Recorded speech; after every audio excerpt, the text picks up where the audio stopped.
Hey guys, so I have showed you how I keep my monthly and my weekly to-do list, and so now I'm going to show you how I keep my daily to-do list. So there are a few things that need to get done every day, and basically I've written down the things that I struggle to remember to do every day, because there's some things I don't forget to do, I get up, I get dressed, I go to the bathroom, I eat lunch. Those kinds of things I don't really need to remember to do, but this is just to help me remember to do the things that I sometimes forget.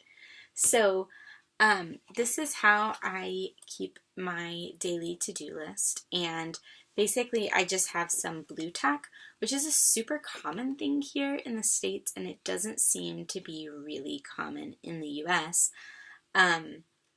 But I guess because a lot of the walls here are plaster and it's kind of a pain to refill them since they're not sheetrock. So people just blue tack things to the wall instead of putting nails or holes in the wall. So I know it can be gotten in the States, but it's just super common here. Anyway, so I've just put this over, I showed you guys my bulletin board, my cork board where I keep my calendars, and then there's like a light switch above that, and then right above that there is my to-do list, my daily to-do list. So I just laminated it last night, and so I've just started filling in things today, or yesterday I guess, but I'll show you guys. So I have a section for Daniel, for our son, and a section for me. And his section, you can see I've got vitamins and probiotics, brushing his teeth in the morning, putting lotion on him, playing by himself, reading, playing together with him, like teaching him how to stack things or whatever, sing songs, some kind of guided playtime I try and do every day for him, going on a walk, getting a bath. Now that's not a daily thing, but this just helps me track when I actually do it, because I don't always do it on the day that I'm supposed to during the week. Putting lotion on him in the evening, brushing his teeth in the evening, and then I have a section for how long he naps, how long he sleeps, and how many times he poops, just so that I can keep up with those things. And so you see how I did that. Yesterday, I put his total amount of nap time. He usually takes 2 naps, and so between the 2 naps, he slept for 1 hour and 40 minutes. He slept 12 hours overnight, which we are blessed with a child that sleeps through the night. And he pooped twice, yesterday and so far today. So that's just how I keep up with this for him.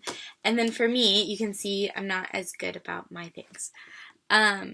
So the things that I have on here: vitamins, showering, oils. There are certain oils that I use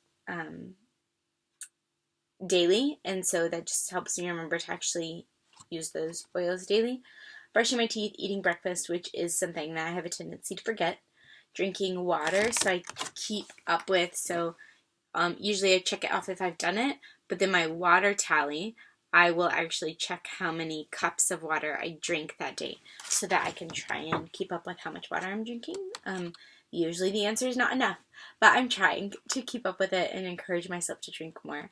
Having a quiet time each day, doing some kind of walk or yoga every day is a goal of mine.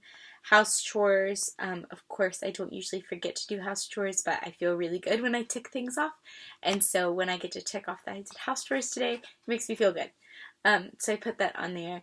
Doing finances, keeping up with receipts or our bank accounts or things like that is something I try and do every day so that I don't have to spend a whole lot of time on it at the end of the month. Checking my group on Facebook and making sure if anybody's commented or anything, I actually see it and respond to any questions. I used to try to research one oil every day, and that is still a goal, but it's not been checked off yet, so I'll get there.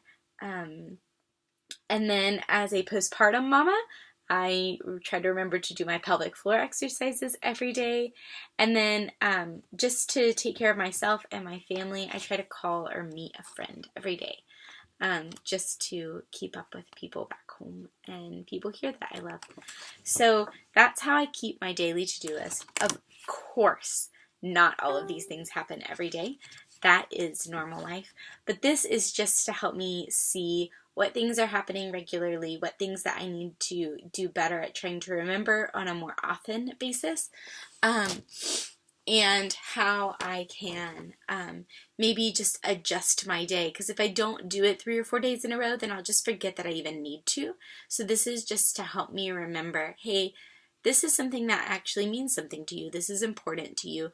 How can you continue to make adjustments in your day to make this happen more often, even if it isn't daily, to make it happen once a week and then maybe twice a week, and trying to increase it if it's just not feasible to do every day. So that is how I keep my daily to-do list. Again, this is just a laminated sheet of paper with a dry erase marker, and I will wipe it off at the end of the week and do it all over again. So this is just a bit of how I organize my time and how I keep up with things. I have a lot of grace with myself when it comes to my daily, my weekly, and my monthly to-do lists. And I certainly don't check everything off every day, but it does help me know where I need to start, where I need to pick up on. And if I don't have to hold all of these things in my head, then I can hold other important things in my head, and these things can be written down somewhere. And that's very, very helpful for me. So I hope this is helpful for you guys. Let me know if you have any questions about any of this stuff, about how I keep it, or how it could be done differently. I'd be glad to help you with that. Hope you all have a wonderful day.